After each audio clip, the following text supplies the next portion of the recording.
शिवाय। ओम नमः शिवाय। जय श्री कृष्णा, राधे राधे, जय माता दी। हर हर महादेव, जय भोलेनाथ। आप सभी पे भगवान की कृपा बनी रहे, आप सभी पे भगवान का आशीर्वाद बना रहे। मंत्र मुख्यतः 3 प्रकार के होते हैं। जो पहले मंत्र होते हैं उन्हें वैदिक मंत्र बोलते हैं। जो दूसरे प्रकार के मंत्र होते हैं उन्हें तांत्रिक मंत्र बोलते हैं। और जो तीसरे तरह के मंत्र होते हैं वो सावर मंत्र कहलाते हैं। अगर हम मंत्र सिद्धि की बात करें तो सावर मंत्रों की सिद्धि बहुत जल्दी हो जाती है।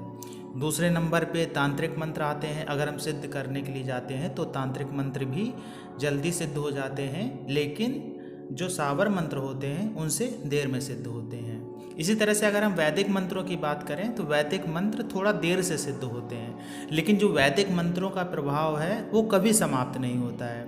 सावर मंत्रों का प्रभाव समाप्त हो सकता है और आपके जो तामसिक मंत्र होते हैं या तांत्रिक मंत्र होते हैं उनका प्रभाव ख़त्म हो सकता है, लेकिन जो वैदिक मंत्रों का प्रभाव होता है वो कभी ख़त्म नहीं होता है, कभी उनका असर ख़त्म नहीं होता है।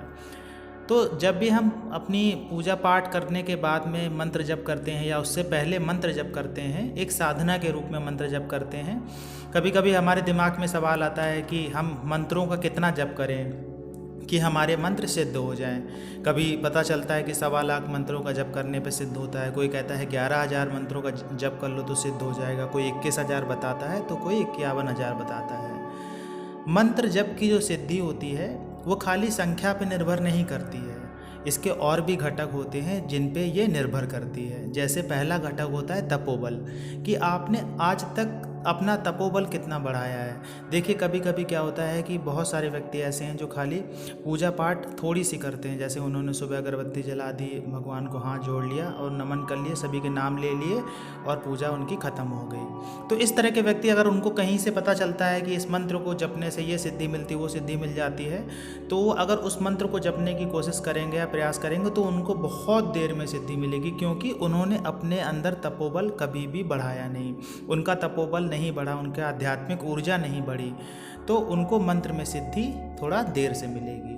अगर उनको कोई गुरु मिल जाते हैं, बहुत योग्य गुरु मिल जाते हैं जो अपनी शक्ति से या अपने प्रभाव से मंत्र को सिद्ध करा देते हो तो बात अलग है, अन्यथा उनको बहुत देर से सिद्धि मिलती है।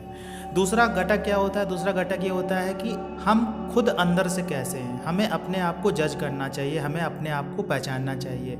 कहीं हम ऐसे तो नहीं हैं कि दूसरों से ईर्ष्या करते हों, कहीं हम ऐसे तो नहीं हैं जो दूसरों का बुरा सोचते हों, कहीं हम ऐसे तो नहीं हैं कि हम झूठ बोलते हों जिससे दूसरों को परेशानी होती हो, या हम किसी के साथ में जुल्म करते हों या किसी के साथ में दुर्व्यवहार करते हों। ये सारे घटक भी गिने जाते हैं अगर आप मंत्रों को जपते हैं, क्योंकि अगर आपके अंदर इस तरह की बुराइयां हैं तो कोई भी मंत्र आपसे सिद्ध नहीं होगा।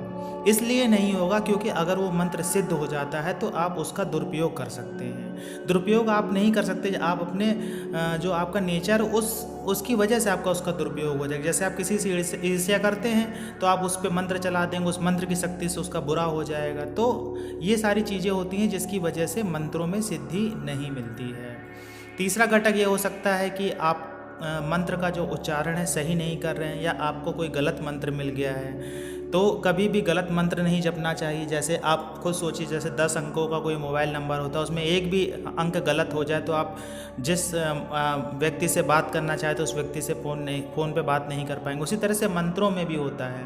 मंत्र में अगर कोई भी अक्षर गड़बड़ हो जाए या कोई भी शब्द गलत हो जाए तो मंत्रों की सिद्धि नहीं मिलती है। आप अपनी बात वहाँ तक नहीं पहुँचा पाते हैं जिन देवी देवताओं से आप बात करना चाहते हैं या कम्युनिकेशन करना चाहते हैं या मंत्रों को सिद्ध करना चाहते हैं। तो मंत्र सिद्ध में ये सारी बाधाएं आती हैं। और जैसे आप मंत्रों का उच्चारण कर रहे हैं तो एक फ्रिक्वेंसी होती है, एक उच्चारण का तरीका होता है। गलत उच्चारण अगर आप करेंगे तो भी मंत्र सिद्ध नहीं होता है। मंत्रों का उच्चारण है वो आपको बहुत अच्छे से करना पड़ता है, तभी आपको सिद्धि मिलती है।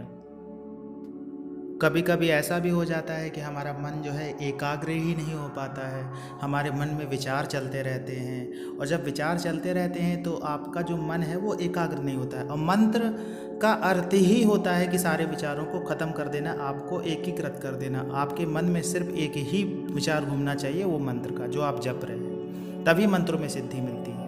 और सबसे बड़ी बात ये होती है कि जिस मंत्र की साधना आप कर रहे हो उसको गुप्त रखा जाता है।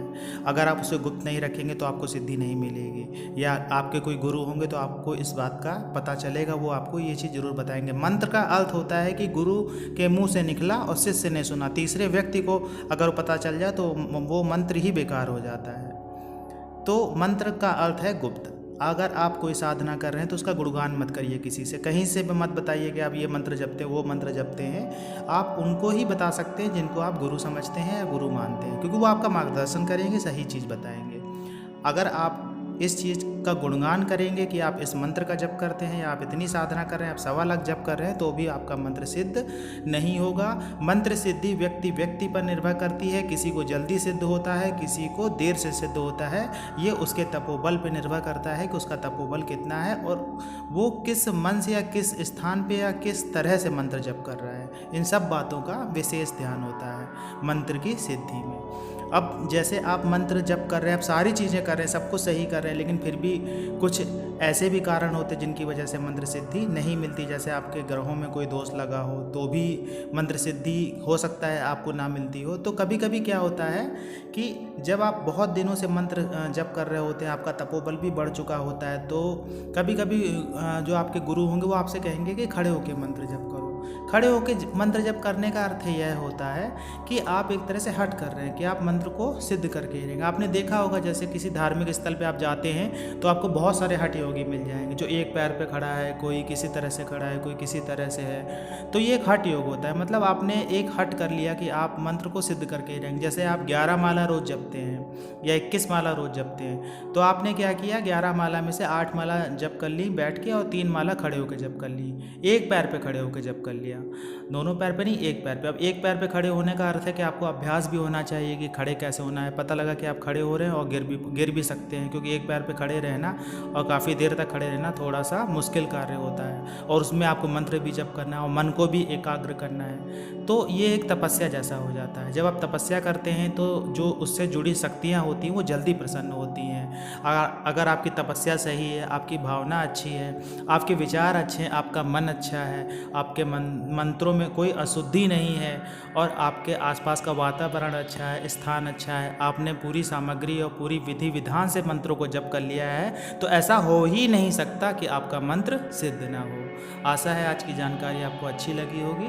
जानकारी अच्छी लगी हो तो वीडियो को लाइक करिएगा, कमेंट्स में जय माता दी, जय श्री कृष्णा, जय भोलेनाथ या हर हर महादेव लिखिएगा। मिलते हैं आपसे अगले वीडियो में एक नई जानकारी के साथ में, तब तक के लिए जय श्री कृष्णा।